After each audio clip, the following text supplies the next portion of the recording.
This is the Evergreen Empire. Green grow the forests and fair flow the streams. The gentle deer grazes, the wild blossom gleams. From ocean wave raging to mountain serene, all nature's proclaiming our land's evergreen. Welcome to Columbia Conversations. I'm Feliks Banel, editor of Columbia Magazine for the Washington State Historical Society. On this episode, we look at very recent history and speak with Q13 and Fox Weather meteorologist Scott Sistek, who closely tracked the Heatdome that hit the Pacific Northwest in late June and early July 2021. It is hotter than it has ever been in Chicago, 105, Boston, 104. So you think of these cities that are like traditionally pretty hot. Now Seattle's been hotter. I spoke with Scott Sistek by phone from his home north of Seattle. Joining us on Columbia Conversations is Scott Sistek. I'm with Q13 here in Seattle and with Fox Weather. Now, Scott, thanks for taking time to be on Columbia Conversations. Sure, glad to be here. It's really exciting to talk about. And what I really am excited about is, we just lived through this thing called the Heatdome. I don't think it really has an official name that is stuck yet, but it's so fresh in people's minds. I love the idea of being able to talk about something that's obviously historic and will be considered historic for a long time probably, but while it's still fresh in everyone's minds, and with somebody who's an expert on the science part of it like you. So what was it that we just lived through in the last 10 days or so ago here in the Pacific Northwest? Boy, we're still trying to gather the pieces of what happened and pour over the data as well, because it really was something unprecedented. And, we talk about, we toss that word around a lot, especially lately. It's just like, it's unprecedented. We've never seen this before. But this was a heat wave that went beyond the scope of any local meteorologist or even national meteorologist would even think was remotely possible here. And I know when we were kind of leading up to it, I guess that's part of the story, was that our forecast models actually picked up on this several days in advance, like a week ahead of time. They started sounding this alarm of it's going to be well over 100 in Seattle for multiple days, and some places are going to be over 110. And we looked at it going, okay, there's obviously something wrong with the forecast charts. There's some bad data in here. We don't know what's wrong. I know they just had done some changes to our national models in the last couple of years, and we're starting to think, oh my goodness, is there something that's calibrated? It's like, okay, it's going to be hot, but we're seeing these numbers like 111, 114, multiple days over 100, and it's like, okay, that just can't happen. And I know then the next day the model comes out, same thing. Next day it comes out, same thing. And people are starting, there's a lot of armchair meteorologists out there that can see these models, and they're like, this has got to be crazy, right? Is this going to happen? And we're like, it's not going to happen. It's, we're thinking, okay, maybe 100, how many times has it hit 100 in Seattle before? 3. And when it's like 100, 103 are on there. We had another 100-degree reading back in the old days of the federal building. And so you're looking at, we have 150 some odd years of Seattle history to work off of temperatures. And there's nothing anywhere close to this, like orders of magnitude. Not even close. The model thing was interesting. I'm glad you mentioned that, because I follow you on social media, and I remember it was a few years ago when Seattle had its first sort of social media snowstorm, where people were posting pictures of rulers stuck in the snow on their back decks, and you could see sort of micro conditions around the area just based on what people were saying and posting pictures of. But I liked what you were doing during this event, because in talking about those models, I'm in my early 50s, and I will admit to having, one day in the past, having wanted to be a TV meteorologist. And I interned with Jeff Renner back in 1988. And part of my job was tearing paper off of a teletype, and pinning things to the wall. And nobody had access to the information other than, the Weather Service or someone at the airport, or, the King 5 there in the basement at the old place along Dexter. But now all this data is online. And as you said, there's all these armchair meteorologists weighing in. And that discussion about the models was really interesting, because it really did. These models are used pretty much every day, and there's multiple computers and multiple organizations that have these models that predict weather out a week or a few weeks in advance. And there was that skepticism and that doubt, but then it sort of kind of eroded away, and sure enough, the models end up being right. I guess that's encouraging about science, right? Yeah, it was encouraging that the models picked up on this, because if it had been just humans looking at it, we would have probably discounted a lot of it. We would have been like, okay, this just can't be. and luckily the models have stuck with it. Now there's like the American model was going even farther out on the limb than we ended up. So it was, that was part of the equation here was, okay, Seattle's all-time record high was 103, and that happened once. And most of the time, if we get a heat wave, it's the upper 90s. And this model was predicting 117 in Seattle, 118, 119. I think we even had a couple show up as 120 in the Puget Sound area in the southeast, parts of like King County and out there. And so now we're thinking like, okay, this is hotter than Las Vegas has ever been. What's going on? And then as it got closer and closer, that one American model was still, even to the day of and the day before, was still going 117. But most of the other ones were kind of like, okay, 107, 109, which still, shattering all-time records. But it seemed like, okay, well, if we're going to do it, at least it's, especially after we had hit 102 and 104 the days before, it's like, okay, well, now the 100 barrier is totally shattered. And we haven't even hit the hottest day yet. Mm-hmm. So now we're starting to believe it. But I guess it was a win for the models in picking up that it was going to be such a historic, event, even if some of the details weren't quite right. That's crazy. And so why did it happen? Is there an easy explanation for what happened last week? Well, we kind of know what happened. That part is, that part we're still, getting a pretty good grasp on. It's why it happened is still everyone's kind of shaking their head. But it was a record strength ridge of high pressure, like numbers that we have never seen anywhere close to in the Pacific Northwest. And these type of high pressure systems are more common down in like the Four Corners region of the desert, like the Arizonas, the New Mexicos, the Nevadas. That's why they get to 111, 115 in the summertime. These ridges pop up.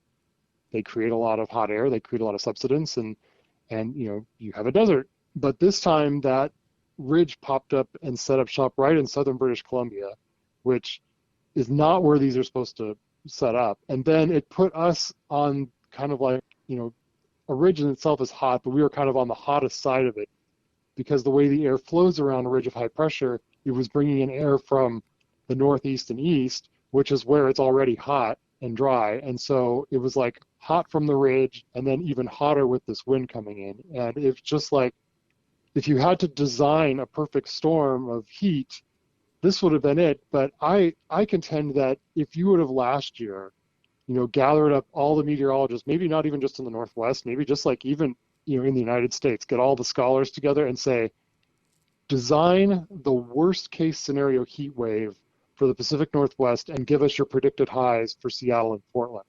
They would have undercut this. Wow. I would have thought, like, if you would have asked me, it's like, what was the hottest Seattle could possibly be? I would have been like, maybe 105 or 106. I know when we hit 103, there were some spots in the city that hit 105.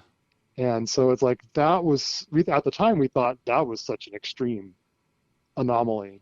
Like, this will never happen again. And now we went, a couple orders of magnitude beyond that. Now, I remember that last time we crossed over 100 was back in 2009. I think it was in late July, which is kind of the more traditional time of year when you see the hot temperatures. Was what happened in 2009 kind of a junior version of what happened last week? Was there that ridge and those sort of downslope winds and stuff, or was it something totally different? It was similar. It was a ridge that was kind of up there. It was a little more of a traditional, this current one was just like a big heat dome right over BC. The 2009 one, from what I remember, was more of like an entire West Coast ridge that we just kind of got part of it, because I think a lot of the West Coast was pretty hot then. And it wasn't quite as strong of a ridge, and it was, gosh, I'm trying to remember because it's been so long ago, but it had to do with, it took a couple days to warm up, and then the big thing that helped us get to 103 that day was it was kind of muggy, so that night before did not cool very well. It only got down to like 71. So we had the launching point. We started out kind of warm, and then the heat hit, and we weren't starting from like 62. We were starting from 9 degrees warmer. Got it. And away we went. So it was kind of similar, but this one was just unbelievable. And when that happened, I don't remember what exactly happened in British Columbia, but they weren't cooking at 115, 120. And generally speaking, I mean, in the summer we have high pressure is more common, and high pressure tends to be more associated with clear skies and nice weather, and low pressure tends to be associated with sort of more unsettled conditions that allow for moisture uplift and creation of clouds and that sort of thing in storm systems. But this was something that this high pressure ridge you're talking about, it actually helped. It helped boost the temperatures because of the way it was changing the airflow and from where it was positioned. Yes, and it's the only way that we get hot here is we have to keep back the the ocean winds. Any kind of trickle of marine air, and that, the Pacific Ocean's in the 50s, the water temperature's in the 50s year round. So think of that as just like this massive air conditioner that just sits offshore. And so the only way we hold that back is if you kind of get like this east wind. And that was what happened with this. The high pressure will cause sinking air, and as air sinks, it kind of warms up. So you kind of get this dome that was already, super intense dome, record high pressure, that was pushing down it was almost like raining air from above, if you want to think about it. Mm-hmm. It's not exactly like that, but air sinking from above, so it's getting warmer that way. Now we're getting a little bit of east wind. That's coming from hot and dry areas. And then we get a third boost here when it comes down the Cascades and the Olympic Mountains. As air sinks, it gets hotter and drier. And so that was adding like another layer of heating to all this. So we've had like several layers of heat, and then that whole big refreshing, natural air conditioning that's just sitting tantalizingly right off the coast can't get here because that east wind acts like a wall. It just keeps pushing it back and pushing it back. Yeah. And I was surprised because most of the charts seem to suggest that the immediate coastlines were going to escape the heat. And it was going to be warm on the coast, but it wasn't going to be ridiculously hot. And I think a whole bunch of people ran to the coast thinking, oh, it'll only be in the 80s here. And then it turned out that the east wind was, more potent than we thought, and the coast baked just as bad, if not worse, in spots over there. And I know like Hoquiam hit, I think Hoquiam went over 100. They were like 102, 103. Wow. And then if you want to talk about some time, like the Forks hitting 110 is just like, that was the poster child of how broken this heat wave was. Wow. What were some of the other highlights or lowlights? Statistically, do you have the numbers there in front of you for some of the big high temperatures around the area? Okay. I have all the crazy numbers here. Okay. So we'll start with Seattle, and Seattle, of course, the big kahuna around here. It hit 102 on Saturday, then 104 on Sunday, which broke the all-time record high, which normally would be big fanfare, and it turns out to be second fiddle, because on Monday it hit 108. Ugh. So that is now our new standard, which I'm going to go on a limb and think we're never going to get there again, at least not in our lifetimes, but we'll see. So Seattle at 108, this was some of my favorite stats that I was updating. It is hotter than it has ever been in some of these other cities like Atlanta. Their all-time record high is 106. Washington, D.C., also 106. Chicago, 105. Boston, 104. Wow. So you think of these cities that are like traditionally pretty hot, and now Seattle's been hotter. And then Portland went next level, insanity here. They hit 116 on Monday, which broke their all-time record high by 9 degrees. It had only been 107 was their all-time high before. Wow. And they went to 116. So Portland now can brag that it's been hotter there than Sacramento and Los Angeles and Dallas and Austin. All of those cities have never been to 116, and they were only a degree short of Las Vegas's all-time record, which was 117. I'm laughing because I'm sitting in my cool basement now and kind of recalling how hot it was, even down in my basement. By the time it got to be Monday night, we had nowhere to go in my house. We were miserable everywhere. So, those numbers. Now, I heard someone describing this as sort of a millennial occasion, like it won't happen for another 900 years. And I've looked at snowstorm history before, and we had this incredible winter of 1861, 1862 that also seems like something that only happens every 1,000 years or so. But what I love about it is and it reminds me a little bit about how people who are really into baseball or into statistics, like batting averages and that sort of thing of their favorite players going back 100 years. Weather, and the way that you approach weather, which I love. I love the stuff you've done with your different blog posts and the way you've kind of talked about historical weather events in the Pacific Northwest. Weather seems to have a real element of history and data mixed into understanding the present and the future. Why is that? What's your experience been kind of incorporating incorporating history into the way you talk about weather? Well, it kind of gives us some perspective of just how, I think part of it is like perspective of how the planet works, of just, how you get like this traditional climate and then you get these extremes on here. But for me, I'm a numbers guy. I love looking up these stats. And, as terrible as that heat wave was, there was some sort of just like living through this, like realizing what you're going through right now is something that is multi-generational as far as not seeing this sort of thing. And it just, seeing all these numbers from the past just tells you how rare this was. That, we have records back to, like I said, some of the very earliest records of the 1860s and 70s, and like actual daily data back to like the 1890s. And, we were pretty good at measuring temperatures and weather conditions and wind and all that. And just like none of this has been anywhere close to that. It really puts in perspective of just how historic this heat wave was, and also just how rare it can be, but also maybe that there's a lot to our climate that we don't know about, that, there are some of these events that happen on timescales that are much longer than, generational timescales, maybe even lifetime scales, or maybe even multiple lifetime scales, that I'm sure if you went back to, I don't know, the 1500s, the 1300s, it may have hit 100 and 108 in Seattle before. And so it's, that kind of puts it in perspective for me of like, it's just a way to quantify, and it's also a way to be able to explain, better explain to people just, how weather works and how rare this is. And for me, it's just like, hey, you're living through something that, your parents and grandparents never went through, and maybe your kids and grandkids won't go through either, for future, I guess, generations in that sense. But just, that sort of thing. Like I was joking with somebody, it's like, this is going to be our old guy on the lawn moment, when we're in, we're like in the retirement home talking to the grandkids and the great kids, like, back in my day, it was 108 in Seattle, and it was 100 degrees in our house. And I heard from one of my friends that like deodorant melted in their bathroom. Yeah. Like that crazy. The melting, I remember hearing at one point during this, like, that the freezing level based on the radiosonde launch from Quileute was at 18,000 feet. Yep, 18,200 and change. And was it unwarranted for me to start worrying about Mount Rainier at that point? Well, I know Rainier had it was in the 60s at Camp Muir, which is at 10,000 feet. Wow. They don't have a gauge at the top of Mount Rainier, but they were estimating temperatures at the summit in the 40s. Wow. Which is unheard of. And then we did have a whole lot of snow melt. And if you look at shameless plug, if you look at the Q13 weather blog, I did a story. There's some satellite imagery of the before and after of all the mud and the silt that melted off all the mountains around here, going through the rivers and dumping into Puget Sound. You can see like this brown silt, like dumping in off the Puyallup into Tacoma's waterway, and then there was some you could actually see the Skagit River turn brown as it dumped into like Tulalip Bay up north.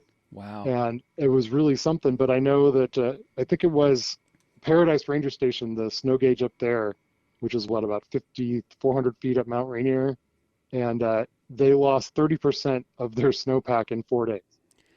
Now, see, that makes me worry. Should we be worried about that for this season, or for short term, long term? What are the possible ramifications of that kind of melt?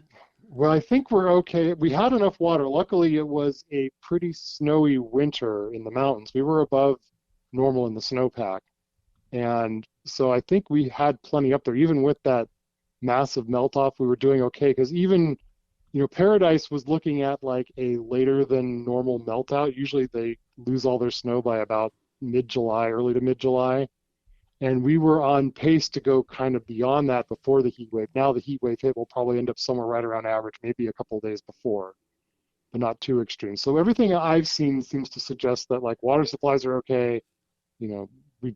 Had this been a super dry winter, like 2003, where there was hardly any snow at Snoqualmie, and then that came through, we might be really hurting. But I think luckily, I think the winter kind of gave us kind of patted us against some of the major like long-term impacts from that heat wave. Oh, well, that's reassuring. Okay, good. And then since this is a historical document, people can play this audio back 100 years from now, and they can say whether you were right or not. So that's good. Right. So you're on the record. They'll know if I say like, oh, Seattle will never hit 108. They're just like, well, remember that big heat wave of 2048? What was Scott thinking? Yeah. So, where does this fit into the climate change debate, which in some ways shouldn't be a debate at all, but in terms of understanding climate change and reacting to climate change, responding, what does this tell us, or what information does this give us for moving forward?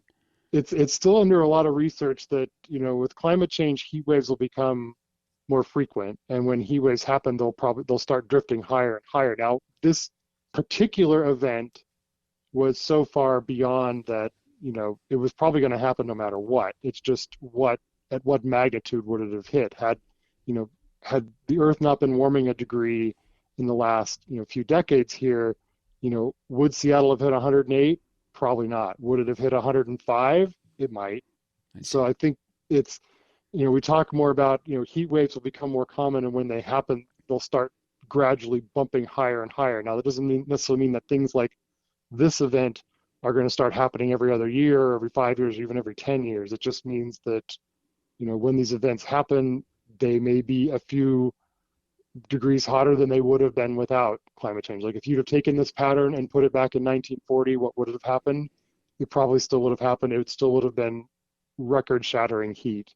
It just wouldn't probably have been this much of a record-shattering heat. And then these days that in the past used to be, it's a heat wave, it's 94 in Seattle. Now maybe that heat wave's 97, 98. Maybe the heat wave that only happens 2 times a year is now happening 3 or 4 times a year. And it becomes cumulative that it's just, okay, well, each time we have a heat wave, there's impacts to that. It dries everything out. It makes, wildfires more common, and it can start, tapping water supplies. So yes, there could be a cumulative effect to it, but there is it's more of like, long-term, frequency and intensity, but not necessarily like, it would have only been 87 degrees in Seattle had a climate change not been a thing. That probably wouldn't have been, it still would have been hot without it. But it's a frequency, it's an intensity, but these anomalous things will probably still going to happen no matter what. It's just how anomalous will they be. I see. Now, are you originally a Northwest guy, or where are you from originally?